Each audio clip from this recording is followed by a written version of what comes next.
On tonight's show, we head to Plymouth Center for the Arts, learn about Titan's treasures and brush burning safety, talk to Pembroke Town Clerk Andrea McEttrick, and about upcoming things to do in our area. We're glad you're here. Let's get started.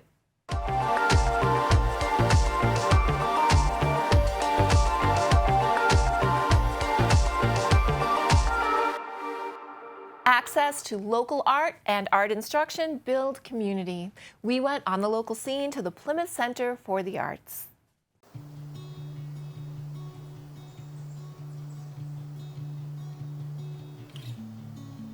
In 2007, this building came up for sale, so the Art Guild approached the town of Plymouth. The town of Plymouth bought this building, and the Art Center moved in.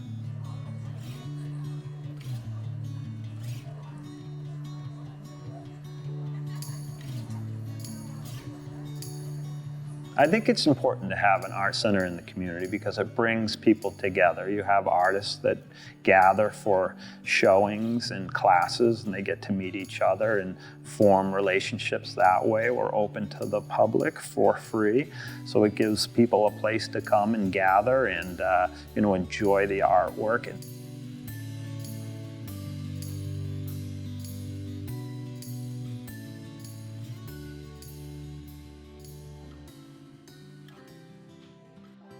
People need to be able to gather, and they need to be able to have all this collective work that they've been working on and sharing. A lot of times, especially like I'm an artist, we work in a small little studio, we listen to music, we're usually to ourselves, and we don't usually get to share it with anybody. It never gets to see the light of day, and in that creative process, there's a lot of doubt, there's a lot of trial and error, and you finally work up the courage to be able to, and you're like, finally, I think I'm done, and I'm gonna show it off. I'm gonna do it. So there's a lot of this beautiful energy when you have your artwork and other people come together, and you have this celebration of your art, of all these feelings and emotions and work and time and effort that you put into this piece.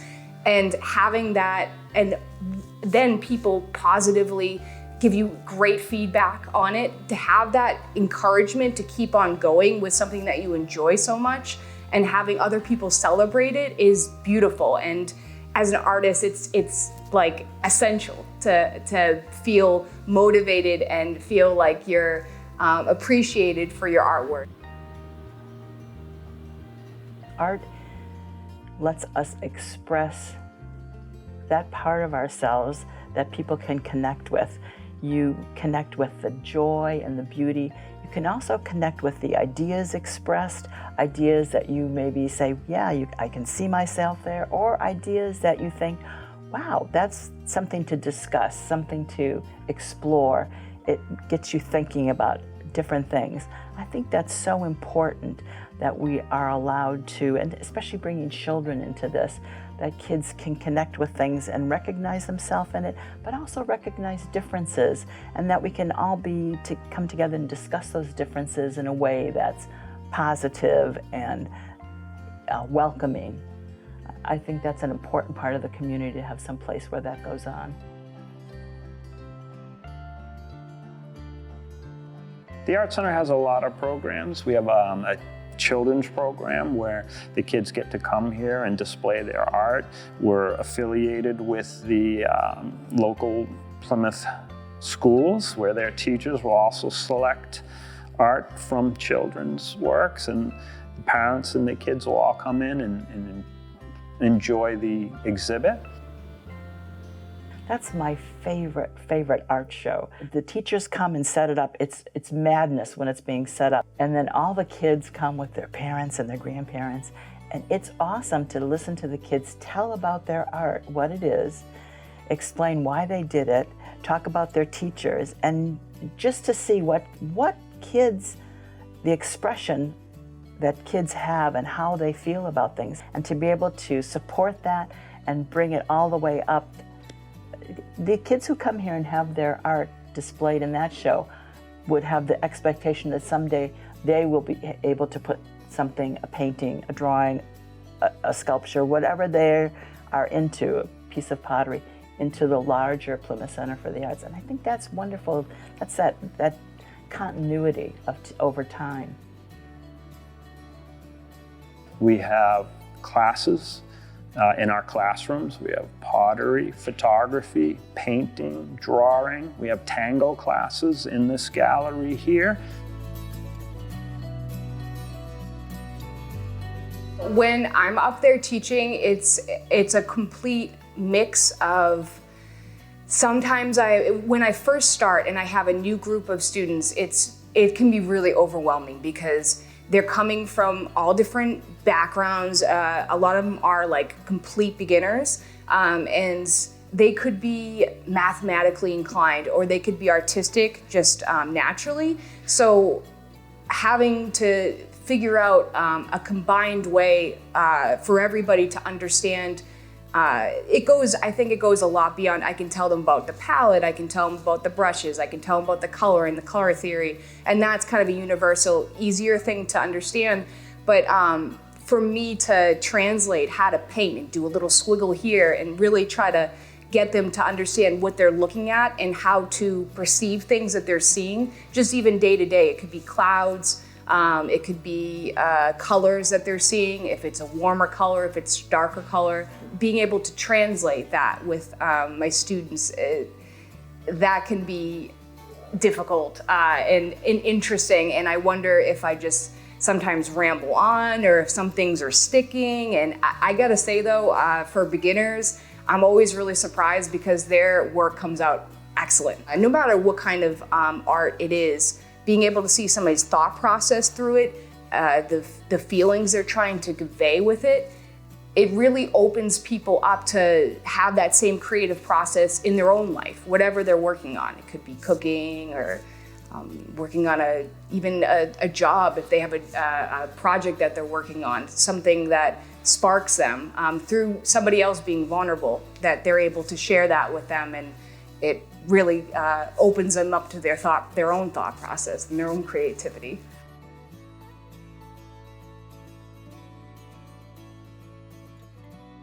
An artist can showcase their art at the center by becoming a member. So you get your annual membership, and then you can enter pieces into the art shows and win awards that way. There are 2 shows that are juried, and they are open to the public. So even if you're not a member, you can display something in the annual juried art show or the photography art show. Volunteers are the most important aspect of the Plymouth Center for the Arts. You have volunteer board members, volunteer committee members, and then of course you have the volunteers who open the doors every day to the public and greet people, and then you have volunteers in the shop that sell the art.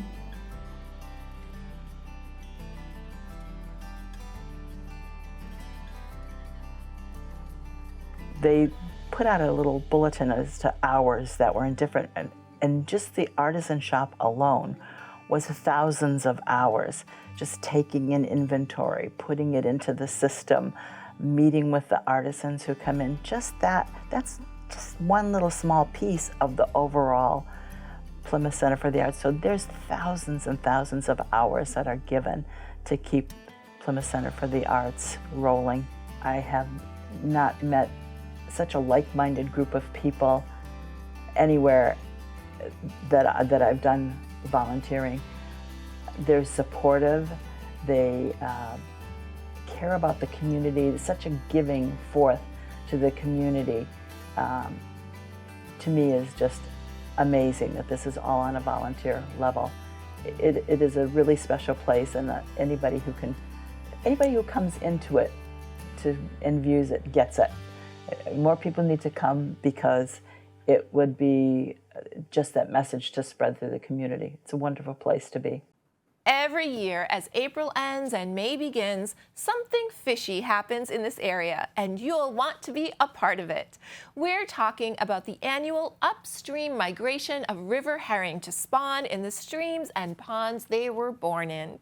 On Sunday, May 5th, come celebrate this ancient aquatic ritual at the Pembroke Historical Society's annual Grand Old Fish Fry, now in its 48th year.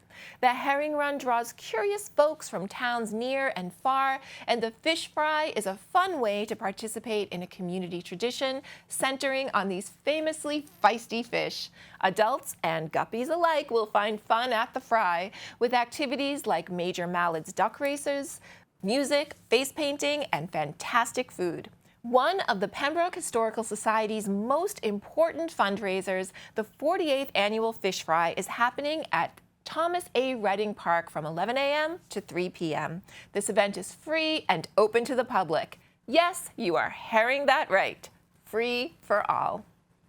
America's Hometown Laureates invite you to More Than Words, an open mic event at the Mayflower Society House in Plymouth. Share your original poetry or spoken word, accompanied by Baroque musical selections performed by the North River Brass Quartet on Wednesday, April 24th from 5 to 7 p.m. There will be 15 time slots of 5 minutes each. Email hometownlaureates@gmail.com to get your time slot. This free program is sponsored by America's Hometown Laureates, Inc., the Mayflower Society, the Local Scene, the Plymouth Cultural Council, and the Massachusetts Cultural Council. Presenters must be age 13 or older. The Mayflower Society House is at 4 Winslow Street in Plymouth. Parking is available at the 2 pay lots on North Street. We went on the Local Scene to Hobbamock Elementary School to learn about Titan's treasures. So a team of us here at Hobbamock, Miss Terrio, our school social worker, Miss Cross, our assistant principal, and myself, we're kind of trying to come up with some ideas to integrate some of the students into the community, bring the community into school, and give them just sort of some different ways for them to learn outside the walls of the classroom. And we thought a school store would be a great way to bring some of that fun and learning to Hobbamock. We were thinking about doing something fun for like our little group, and then we came up with the idea of a school store. We had to think about what items we would get, the amount of money we wanted to spend. We get customers a lot. Yeah, the more kids are like buying items. Mostly like the Rubik's Cubes and snakes.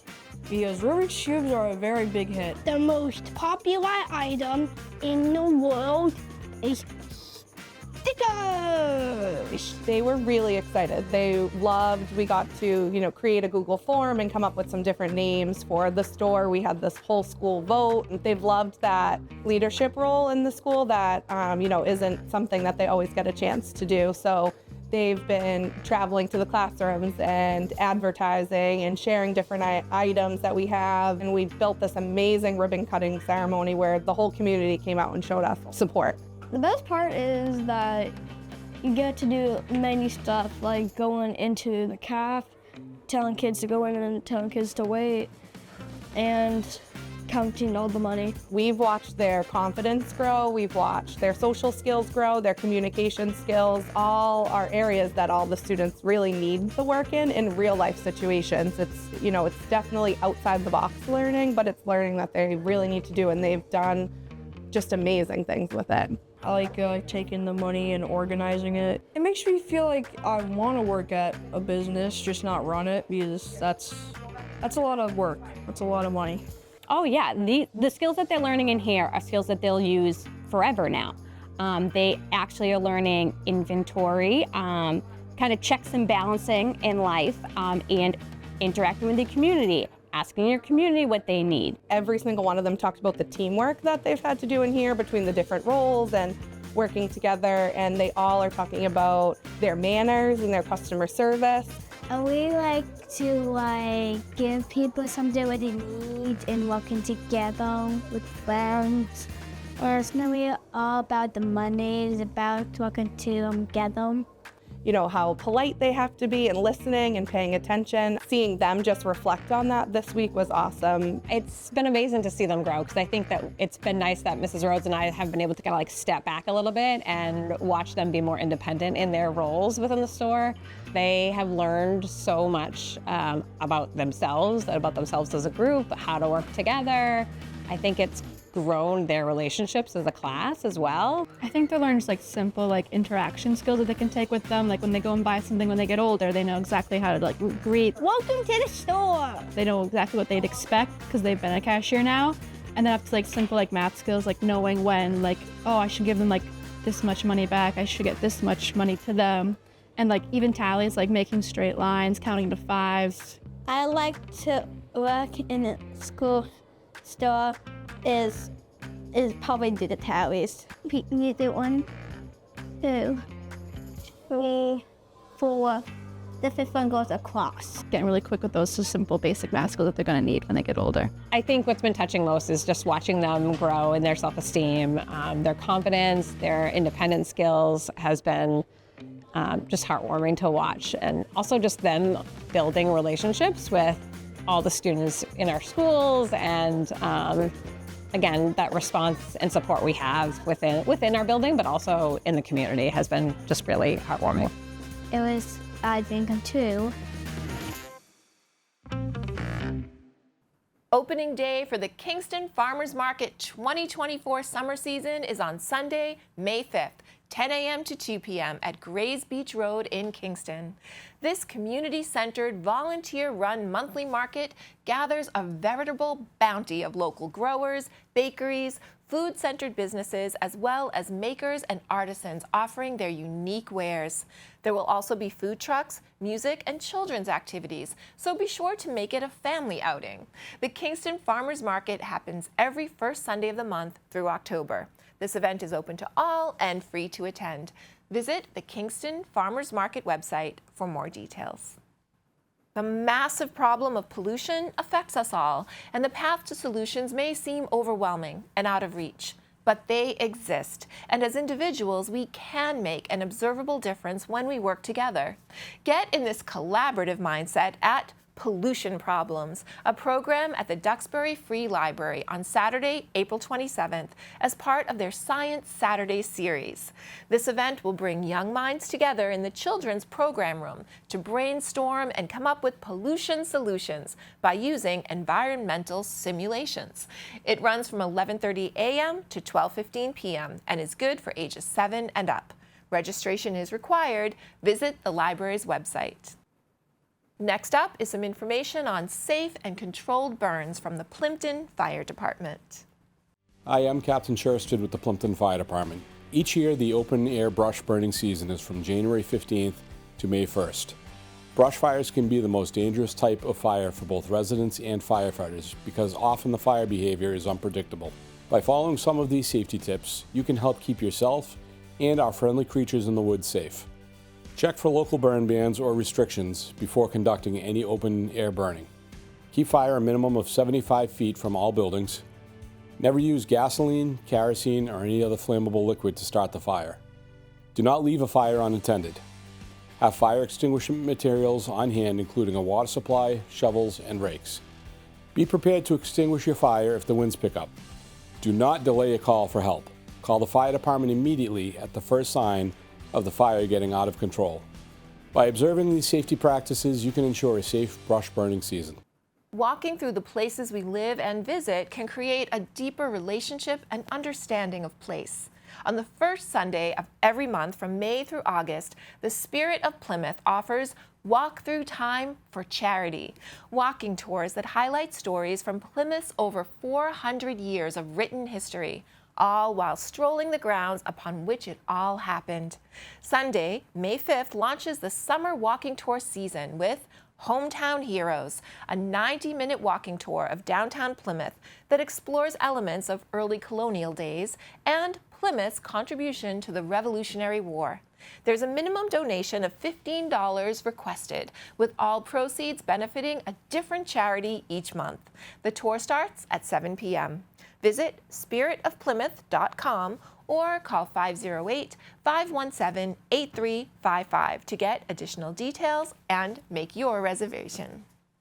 Johannes Brahms was a German composer, pianist, and conductor during the mid-Romantic period who was championed by his contemporaries and later composers alike as both a traditionalist and innovator. On Saturday, May 4th and Sunday, May 5th, the Pilgrim Festival Chorus is pleased to perform Brahms' Ein Durch Requiem, a work that taps into the universal human condition and continues to deeply move listeners over 150 years after its composition. The music starts at 7:30 p.m. on May 4th and 4 p.m. on May 5th at St. Bonaventure Parish in Plymouth. Get tickets at the door or online at pilgrimfestivalchorus.org. Doors open 30 minutes before the concert start time. Did you know that missing Medicare enrollment deadlines can cost you money? If you're coming up on Medicare eligibility age and have questions, or just want to be better informed about your options, the Kingston Public Library invites you to visit the Adams Center on Wednesday, May 1st at 6 p.m. for Prepping for Medicare. Whether you're entering retirement or plan to continue working, this seminar is designed to make the process less confusing and help you be confident the health coverage decisions you're making are the right ones for you. Visit the library's website to register. Next up is Julie Thompson with a closer look at Pembroke. Hi, today we're going to be taking a closer look at the town of Pembroke's clerk's office. And we're very happy to have the assistant clerk, Andrea McEttrick. Welcome, Andrea. Hi, Julie. Thank you for having me. Thank you for being here. Yeah, absolutely. Assistant clerk, you do the same roles and responsibilities basically as the town clerk, yes, correct? That's correct. Okay, Yeah. and you'll step in for her in her absence, Yeah. etc. Yes, absolutely. Yeah. Okay. Yeah. Now, before we talk about the multitude of things that the clerk's office does, let's talk a little bit about you. Yeah. How you got to where you are in the town of Pembroke, yeah. and a little bit about your background. Sure. So I'm from the town of Pembroke. I've lived there basically almost my whole life. I've been in the clerk's office for about 5.5 years, since August of 2018. I came from kind of a completely different background, and when my boss was looking for an assistant, she had been elected in 2018, and she was looking for a new assistant. She was looking for someone younger, ready to learn, ready to kind of hit the ground running. There's a lot of work that goes into maintaining a clerk's office, and I was excited and I was ready to go. So I kind of worked out. I kind of fell into it, and I'm really happy I did, because I just think I love the work that we do in that office. Absolutely. You're a natural for it. Thank you. I appreciate it. And I'm from Pembroke, so I think that I carry a sense of pride with that as well. You know what I mean? So I love servicing the town that I grew up in. Now, where did you go to school? I went to Bryanville Elementary School, Pembroke Community Middle School, and then Pembroke High School. And did you go to college? I did not go to college. No, I hit the workforce. I didn't. Right away. I did. I wasn't sure what I wanted to do. I knew, I didn't know what I wanted to do, but I knew I could work, I could make money, and so that's what I did, and that's what I ended up going, following that path, and then it didn't shape out exactly how I wanted, and then this position kind of came open. Yeah, yes. And the rest is history, as they say. And I really think that things work out for a reason, and I'm very happy to be where I am. Yeah, and I know the residents are happy too. Oh, good. Because you get rave reviews from people. That's not why we do it, but that's why we try. You and Peg are just wonderful. We love what we do. Yeah, obviously. So let's talk about what you do. Some of the many things, the birth records, obviously, marriage records, death records. Yeah. And I had asked you, do you also do divorce records? Yeah. Because that's obviously a statistic. Yeah. And you don't do that in the town. We get the happy parts of the relationship. We get the beginning parts, the marriage certificates. We file the marriage intentions, and we maintain the marriage records. We do not handle the divorces. So you go through the court systems to get the divorce procedures started. Yep. So, but you do the death records also. We do the death records. Okay. Okay. Now the census that you do, that's really important. Yes, it is. People, and you do this every year? Every single year. So the town clerk's office has an annual census every single year, and then every 10 years your federal and state government will do their own censuses as well. Ours is extremely important because failure to respond to that annual street listing can result in you being labeled inactive on your voter registration or removal from the voter rolls altogether.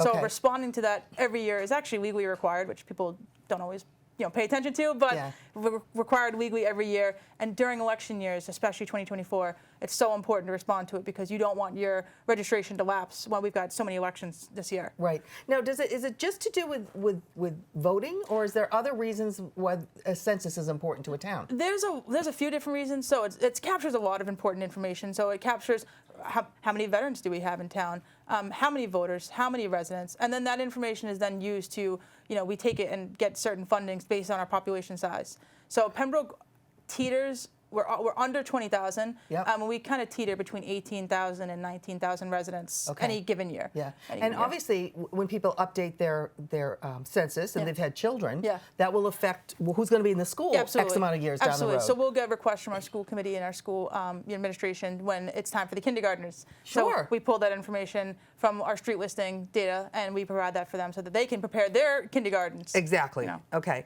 You also do dog licenses? Yes, we do. And we actually, in 2023, we submitted to get a MGL stature accepted that allowed people over 70 and service dogs to get free licenses. Free licenses. Yeah, so our seniors over 70 have appreciated that program this year. They've come to the office to register the dogs, as they do every year. Yeah. And I get to tell them it's free this year.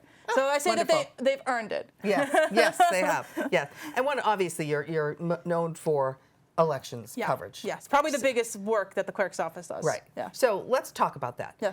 What's the difference between the town elections and then the primaries for the years that there's other elections? Yes. And then the national elections? So we just most recently had a primary for the presidential election. So primaries serve to advance candidates within a party to the general election. Okay. So at a primary, you only vote within one party, which that is what throws people off the most. Independent, unenrolled voters have the right to pick either Democrat, Republican, or third party, but they can only take one. Yep, one ballot. Yes, one ballot. One ballot, one party, one ballot. And then you vote within that party to advance candidates to the general election. Okay. So Pembroke is not large enough to need primary elections. Some cities do have primary elections, like the city of Boston, for example. They have primary elections. We do not for our local. Okay. So our local is considered a general election, just like the November election will be a general election, where all candidates, regardless of their party affiliation, is going to be on the ballot. Right. So primaries serve to advance candidaats within a party. Right, so that there's only one choice for each party in the end. Yes, right. exactly. And so if there's 4 or 5 different candidates that are vying for let's say a state rep or a state senate or of the presidency. Yes, exactly. You have to narrow it down to one Democrat, one Republican, and one possible third party. Right. And that'll be at the end. And that's all that appears on the general ballot. Okay. Yeah. And that's what that particular election serves. Yes, exactly. And only that. Yes, exactly. Okay. Yeah. Now, do you get a lot of turnout for those? It's a much lower turnout than the general elections. I mean, if there's a contested primary, then we'll see a heightened, if there was a contested Republican primary, Democratic primary, we'd see, higher vote and participation there. But I think the problem lies in not everyone understands what the primaries do. Right. People don't always appreciate having to vote with one party, especially independent voters. They're like, well, I'm independent. And they are. They're not wrong. So we get much less turnout because I think of a lack of understanding of why they're important. Yeah. General elections definitely have a much higher turnout. Okay. Higher So turnout. now the election that is going to be for the town of Pembroke for this May. Yes, May 18th. Which is right after town meeting? Yes, town meeting is always the second Tuesday in May in Pembroke, and then our town meeting always follows. It's always the Saturday that follows. Okay. Your election follows. Yes. Yes. So what are the hot offices that are up for bid? So this year, the most contested races are select board race, library trustees for the 3-year and the 1-year. We've got a 1-year vacancy, 3-year and 1-year. Yeah. In our school committee, there's 2 open seats for the 3-year term, full 3-year term. Okay. Those are currently right now the most contested races. Okay. And do sometimes people pull papers and not return them? Yes, that does happen sometimes. Okay. Yeah, that does happen sometimes. Okay. For whatever reason, they just decide they don't want to run, or they, feel it's not the right fit for them. Okay. So that does happen. And for every town, and especially for Pembroke, it's both the select board and the school committee that are kind of in charge of the biggest amount of money that's spent. Yes. Right. Yes. Therefore, exactly. those are not that any committee isn't important, Right. but they have a more fiscal responsibility. Absolutely, they've got the Okay. biggest budgets that they're responsible for. So, Right. Absolutely. Right. Now, how do you feel elections go in the town? You have how many different places where people can go? So we have 5 precincts. We have 4 locations for those precincts. I think it goes as smoothly as you can when you're spread out across the town. I mean, we're not a big town, so it's Right. good. I mean, we can get across town pretty quickly. Yeah. I think, the biggest thing is, you're going to be going across throughout the day, bringing ballots that have been returned by mail, that have been accepted, bringing unused ballots that your precincts need. We're looking forward to the community center opening, so that hopefully it's going to be opening in June. That's anticipated date right now. Yeah. We're looking forward to in hopefully September's primary, being able to utilize that space for all of our polling. For all of them? Yes. Yes. Oh, so everyone would go there? Yes, everyone would go there. Yes. Oh, yeah. wouldn't that be wonderful? That's a community event in a community center. Absolutely, and it would be much easier for us to facilitate.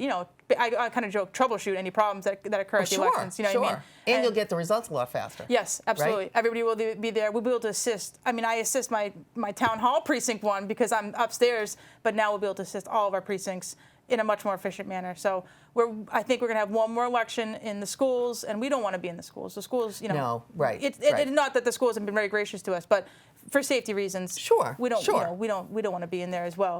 We don't want to disrupt the children's day-to-day activities, and so we are very excited to be moving into to be there.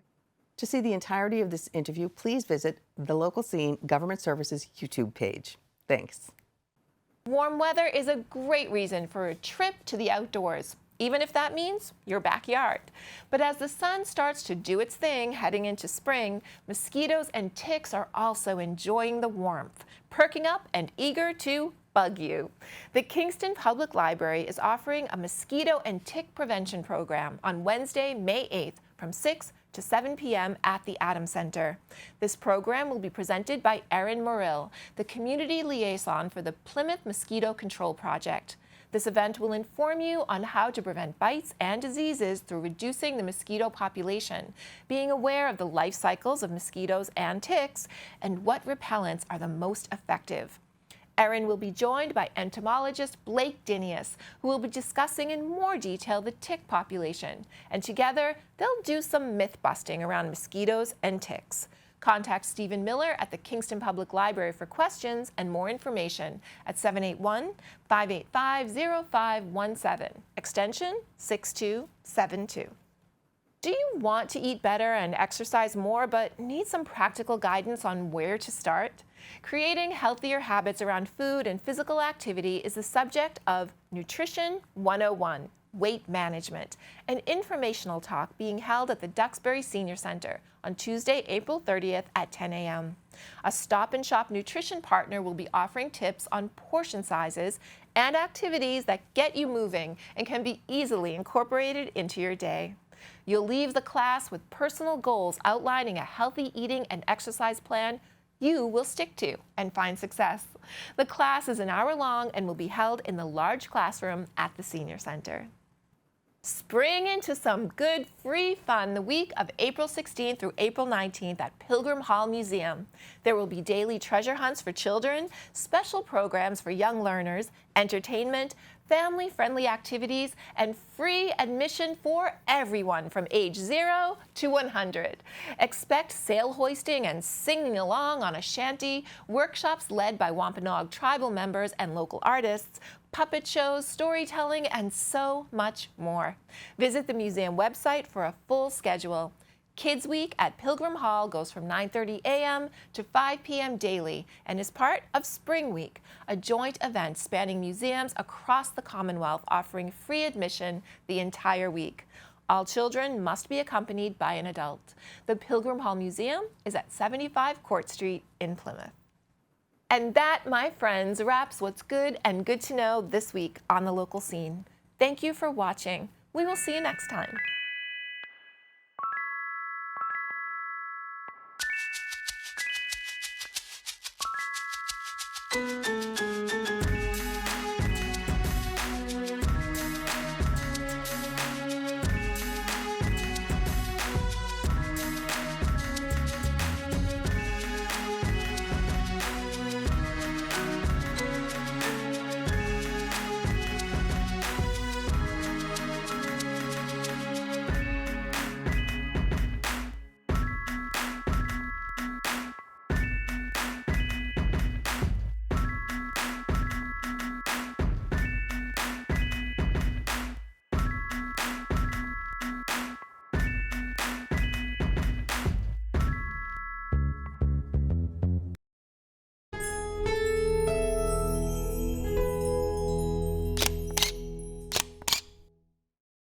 For more of what's good and good to know on the South Shore of Massachusetts, hit the subscribe button. And thank you for watching.